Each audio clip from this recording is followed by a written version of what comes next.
This is Steven Diego, and you're tuned in to Breaking Down the Breakdown. On today's episode, we are going to talk about not ghosting people.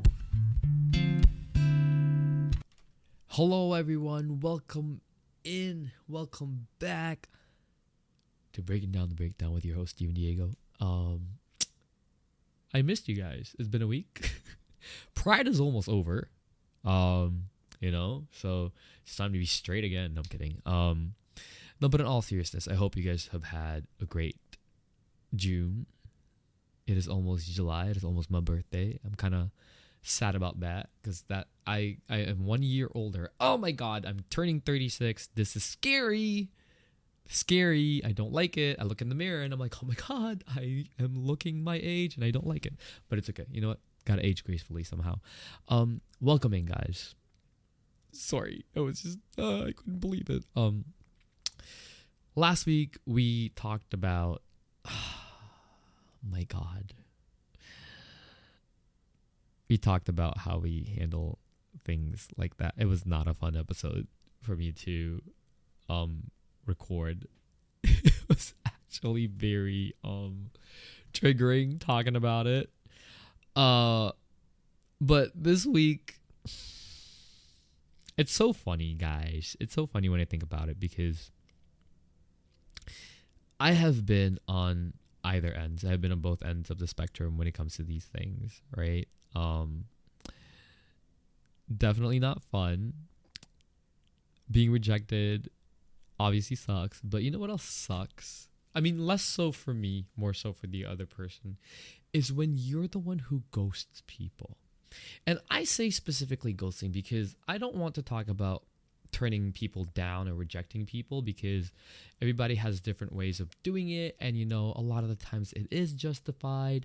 And the one thing that for me, I really can't justify unless it's actually, they're very toxic or whatever, is ghosting other people.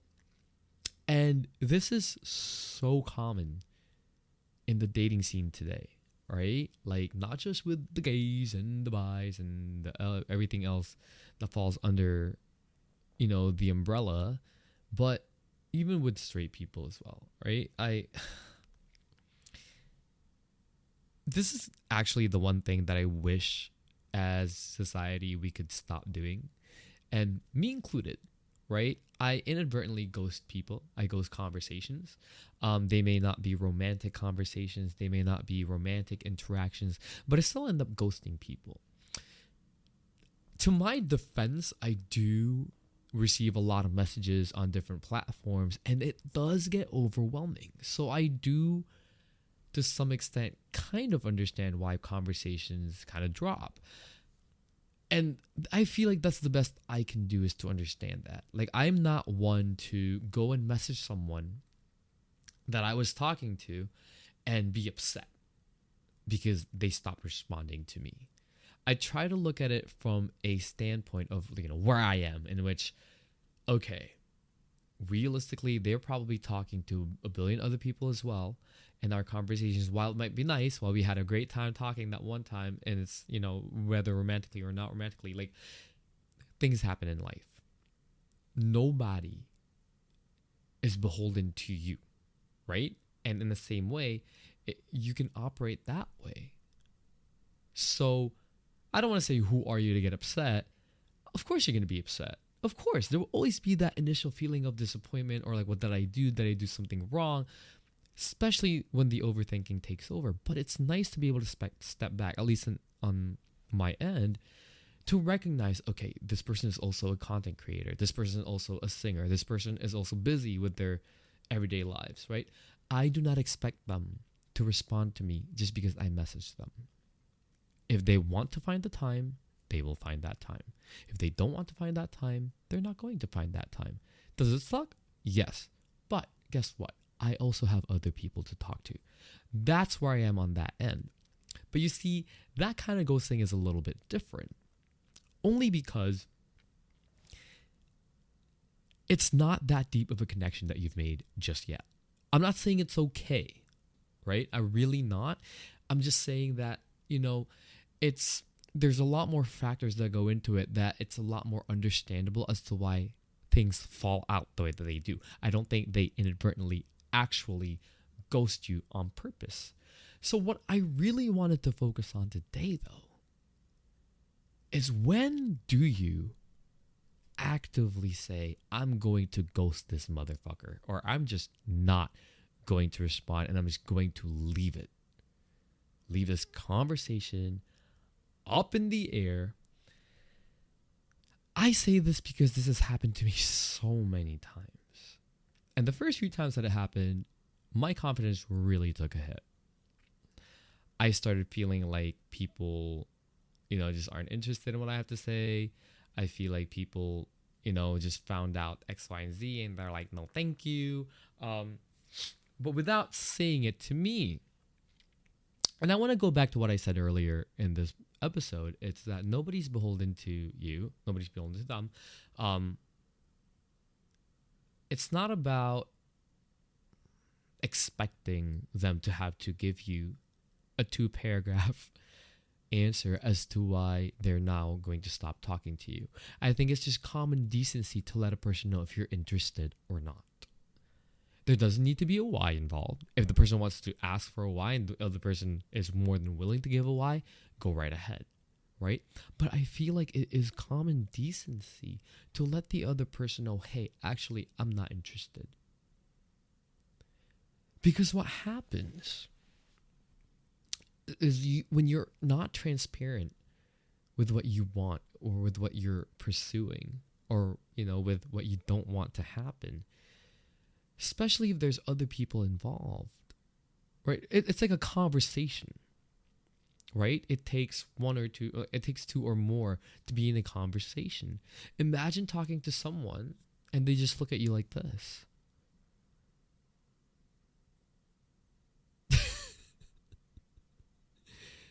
It doesn't feel good. There are people who will be like, okay, well, fuck this. I'm leaving. And there are people who will be like, oh God, like shit, like this feels so uncomfortable. I don't know what to do. But in both cases, guess what? You leave, right? It's awkward. It's so unnecessary for conversations or situations to end like that. There is a way to end things in which it is clear cut and the person will understand, okay, you know what? Fine, whatever. This is just not working. Let's move on, right? But for far too long now, we just decide to let things die on their own. I am guilty of this. I know a lot of people here in Toronto when I used to be actively, on apps or dating or whatever. I had a lot of conversations with people. I've met up with a few people, yes, got biblical, did things, right? And I started getting really busy with other things that I would forget to respond to their messages the next day and then the next and then the next. And they follow it up. And I mean to respond, but then shit happens. And before I know it, it's been 2 weeks. I pick up my phone and I say, am I going to be an asshole if I respond now? So I say, fuck, it's been 2 weeks. I think, fuck, God damn it. And then I just let it go. I thought that was, normal. I thought that's actually how things ended back in the day. This was that's not that long ago. This was like 2019-ish. Right after my first ex broke up with me, I started doing that. And I thought it was okay. And I never thought of it from the other person's point of view. What if for them, the connection was real? Because it was, right? At that time, it was. I try not to, I don't sleep with people if I don't think the connection is fucked, I don't do that, right? So if I sleep with a person, if I actually do things with a person, I'm not the type of person to just do random hookups, at least not anymore. But even then, I need some level of trust or some level of, familiarity before I actually get into bed. And I feel like because I used to tend to ghost people because I forget to respond and I'm too anxious. And I overthink about what they might say to me, and I just do something even fucking worse. I end up hurting people that way. Y'all, it doesn't feel good to be ghosted. And it's so funny I'm saying that because I used to always get ghosted, right? Even, like recently, like it's been a thing, right? But at least now I kind of have this level of understanding, right? I mean, it still sucks, but it's so funny because how hypocritical of me, especially back then, to complain about these people, yet I'm doing it to people. I had another instance where I actually was actively kind of seeing this person, not officially, but like it was a regular thing. I really liked them. And I will never forget this. They dropped me off home and they said something. God, if you are listening right now, you know who you are. I'm so sorry. They said something along the lines of, don't do the same things you used to do with your ex around me because I'm not like that. And funny enough for me, that kind of triggered me because I didn't. I do the things that I do because I do them. Had nothing to do with my ex, everything to do with me. But for them to say these things to me, I was just kind of like, what the fuck are you on? You could have just told me to stop. You could have just told me, like, no, you're not into that. Like, why are you bringing my ex into this? This is so weird. And I was really upset. And I told them when I was in the car that I was like, okay, well, you know what? I can't deal with this. And never spoke to them ever again. That was not justified. To this day, does it haunt me? Yeah, of course. Because I don't know how that made that other person feel. And all the more so because I did have real feelings for that person. So I can just imagine how it feels for people when that feeling is not reciprocated. And it's clearly a one-sided thing. And you have the audacity to ghost them. Considering that they weren't like vile or toxic or, like they respected your boundaries, that things were going well. I wanted to talk about this because this does fall kind of in the same category of, like how people deal with rejection. But I wanted to talk about it from the viewpoint of why do we do that? I gave my reason, right? Is it reason enough? Not really. But it is very tough. Because for us, it feels like it's easier to just kind of let things float in the air and disappear and see them move on and see you move on. Or, sometimes people like to send subliminal shots on their Instagram stories or Snapchat and just like post after post after post of how they actually feel in the hopes that that person might respond to it. But realistically, that person's not going to fucking respond to it because that would mean that they're admitting to doing it on purpose. So it doesn't help, right? But I'm talking about this right now because I want the people who like to ghost other people to really just take a step back and figure out, like, look at the bigger picture. How many people have you hurt by doing this?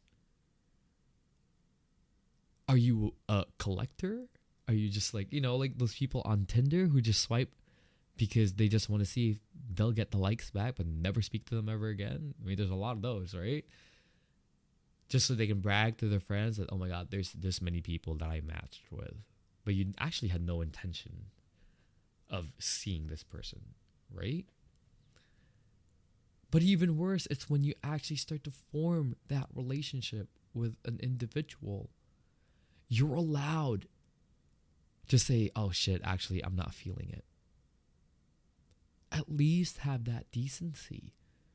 Don't sit there, make plans with the person and then not show up and then not follow up, and all of a sudden you change your profile picture, you're posting up stories, you're you're doing all these things, and there's that person that is still yet to hear back from you about when you want to go for dinner or when you want to go for dessert. Admittedly, interestingly enough, I am so bad at responding right now. Like, so bad at responding because there's so many things going on in my life that I make the effort to respond to people even after 2 or 3 weeks or even a month. And I've learned to stop saying, sorry, I was so busy. I mean, I still kind of do, but the important thing is that I've actually swallowed my pride and I told myself, hey, I'm ready for whatever they want to say to me, but I don't want them to feel like I just ghosted them. And granted, I'm not looking for anything right now, right? These conversations are very like, these are people I actually want to meet up with, hang out with. So it's one of those things where, because I'm trying to make friends, right? And what does that say about me, right? If I'm trying to make friends with people and here I am, let me get back to you 30 business days at the latest. If they still want to be friends with me after that, I mean, shit, fuck it. Yes. Thank you so much, right? But that's just the reality of my life. I'm a very busy guy. Busy overthinking, busy writing songs, busy streaming, not really. Busy making a podcast, not really. Busy playing games, most likely, right? That's how I manage my stress. That's how I manage my, my whatever it is. But I learned my lesson from ghosting others in the past because I don't ever want anyone to feel that way again, especially not when it comes to me doing it. I know what it's like. I know how it feels. How many nights do you lie there sleepless because you try to figure out where you went wrong? And what's worse is that some of us double down on this, right? And I don't mean double down on the ghosting. I mean, we double down on like asking what happened. And, on the other side of it, we start to look desperate because we just want answers. And the ghoster has the audacity to be like, oh my fucking God, here's another they won't leave me alone. They're like, well, no, bitch, of course they're not going to leave you alone. You fucking didn't tell them to. People are not psychic. Get a grip.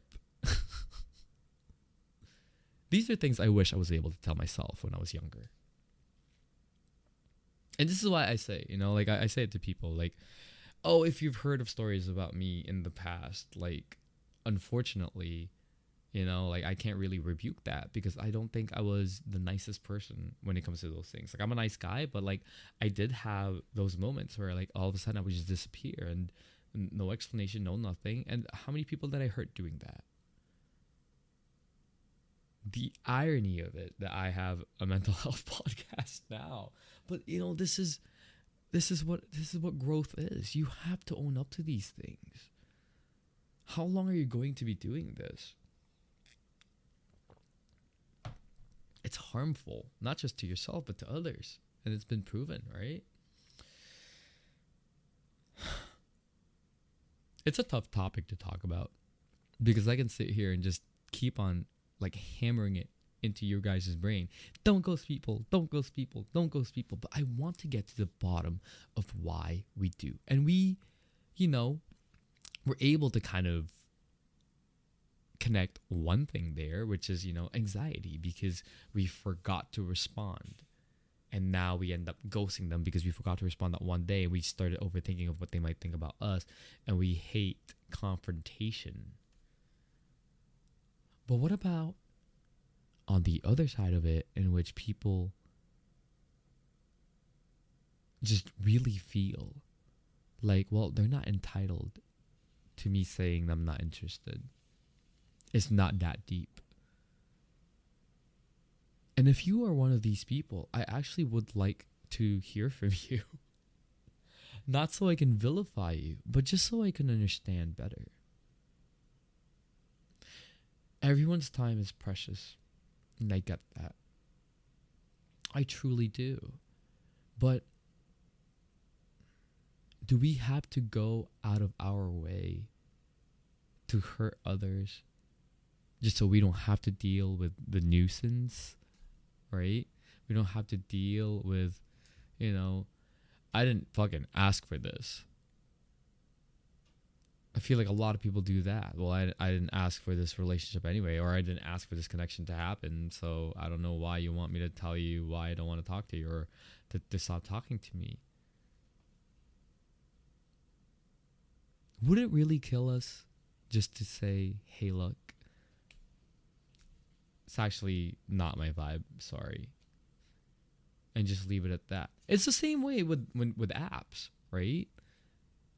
When you get left on red, right? There's so many people who, will attack people who just leave them on red. I had a run-in, actually, with someone the other day. So I decided to finally download Grindr. Oh boy. I deleted it right away. Let me tell you why. First of all, I'm not looking to hook up. That's mistake number one. But it's very hard to find LGBT friends in the area. Because I don't really do much activities. Like, I don't know. What am I going to do? Like, go to are there even like groups? Like what? Facebook groups? Who still uses Facebook, right? I do kind of. But, so I actually use, these apps to try and make friends. I don't use Tinder to make friends because I really feel like that's geared towards dating.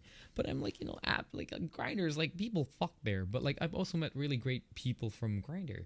So, download it, turn it on, see what's around. I had a gig, and so I didn't get to see anything until the next day, right? I didn't get to respond. But I guess Grindr has this thing where like if you leave it on, or in your phone, it says you're online, or like the messages are delivered or whatever.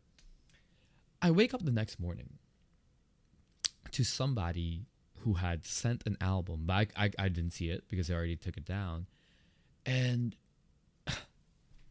I screenshotted it, thankfully, before they actually blocked me afterwards. And this is the wildest thing. They said, hey, nice profile, up for chatting or anything. At 12:19 in the morning, in the middle of my gig. An hour later, they asked me, so what's your Twitter? And then, a few minutes after that, they say, shallowness really is a virtue amongst gays. No problem and cheers. Smile emoji. That was at 1:47 a.m. Now tell me why the next morning at 10:28 a.m. they send me another set of laughing emojis. And so I said, I didn't even see any of these messages until now, nor was I able to see your album. But I do agree with that sentiment. But also maybe realizing that everyone is on this app 24/7 would also help you realize that maybe you're setting expectations in terms of response time that might not be suitable for everyone. Have an awesome day. I sent that message, and immediately after that, this person goes, well, not immediately, actually, 3 hours after that, this person goes, your message was deleted without being read, D-bag. Have a great D-baggy day. What the fuck? I want to talk about insecurities next episode because that's some next level shit right there. I decided not to ghost anyway. I decided to respond this time, and this is what I get. We really don't like help ourselves sometimes, but at the end of the day, the example I wanted to make with that interaction is this is what it looks like for people when they've been through this over and over and over again. With no explanations, no nothing, right? We turn into that. I couldn't even get mad at that. I was sad because it was like, fuck, like, dude, literally, like, I just wasn't able to respond. And like, you already feel this way. I'm not trying to justify their actions. It's not about that. But we have to look back at the root of things. Why do they react that way? And it goes back to us.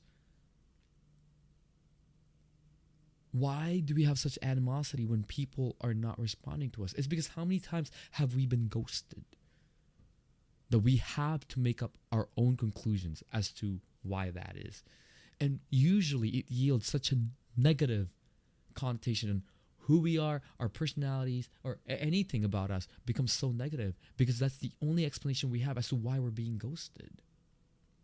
And so think about that the next time that you ghost someone. I'm not saying be Captain Save-A-Ho and, like, do the right thing. But I am actually saying that. Have the decency to just tell someone you're not interested. In the middle of it, if it was great and all of a sudden you lost interest, just say, hey, I'm so sorry. I don't know what happened. I just kind of interest has waned. I really wish you well. Good luck out there. As painful as that is, it allows the person to move on from this experience, knowing full well that, we gave it a shot.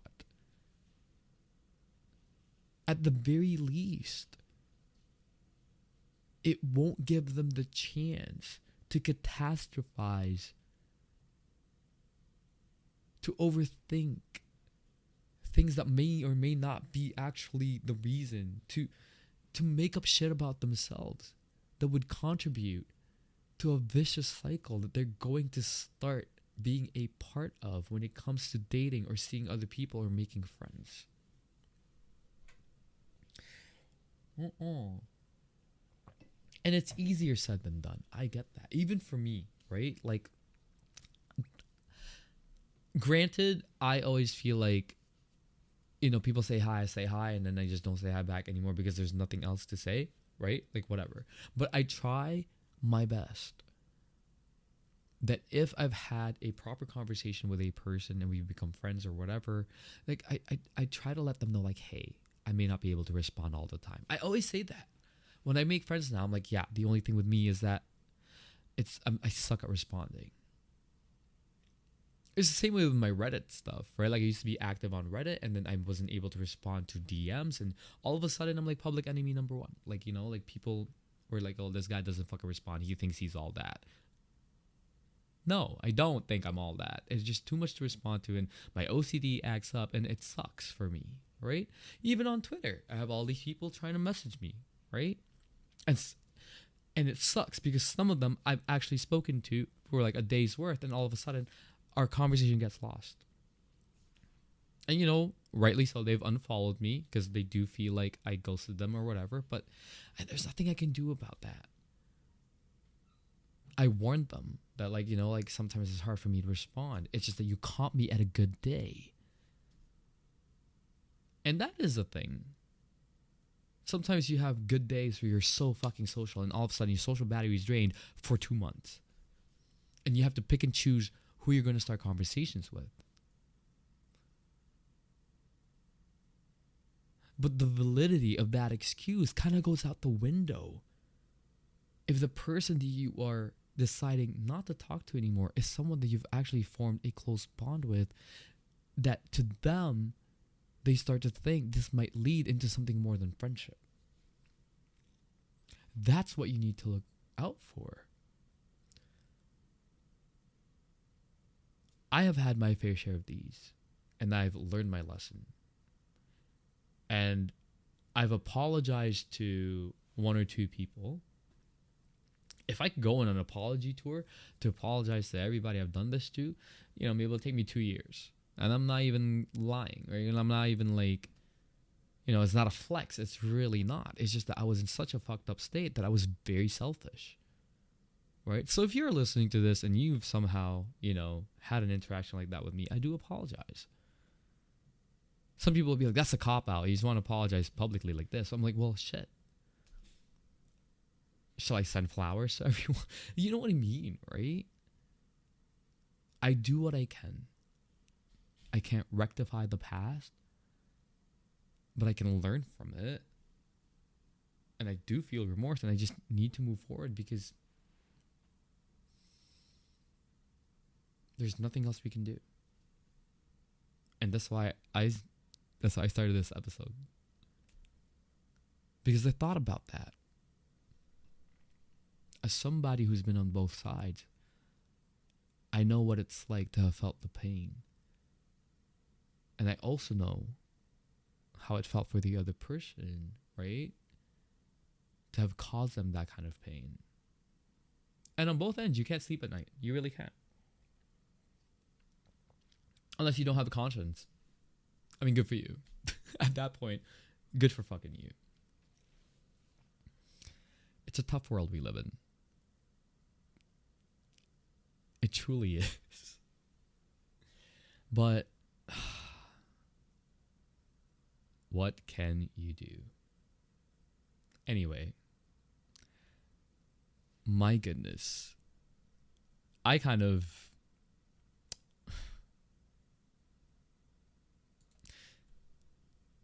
It's so funny because I'm sitting here and you're probably like, wow, he's gotten a lot quiet. And it's because I'm now starting to overthink. I'm starting to be like, oh, fuck. This actually opened a can of worms for me. And, you know, if you are somebody who's been affected by this and you do want to talk about your experiences getting ghosted or like being the ghoster and want to explain why, right? I would love to have you guys on the show. I really would. I really fucking would. Because I feel like this is something that is so important to talk about. We need to end the cycle. We need to be kinder to each other and to ourselves, right? We have, if we are the ghoster, we have to take responsibility and take accountability and learn from it. And if we are the ghostee, we need to understand that has nothing to do with us and everything to do with that person. We cannot keep letting our self-confidence droop so fucking low because some idiot decided it's better to just kind of let you go out in the wind like that. But that's for next time. Thank you so much for being here. I love you all. Please stay compassionate, stay kind. It's a tough world out there right now. So please, you never know what the other person is going through. Just be as nice as you can, even to strangers. Sometimes it's that small act of kindness. Sometimes it's a smile, a laugh, a joke that can really make a difference in the person's lives. This has been Breaking Down the Breakdown. This is Steven Diego. I will see you guys later. Goodbye.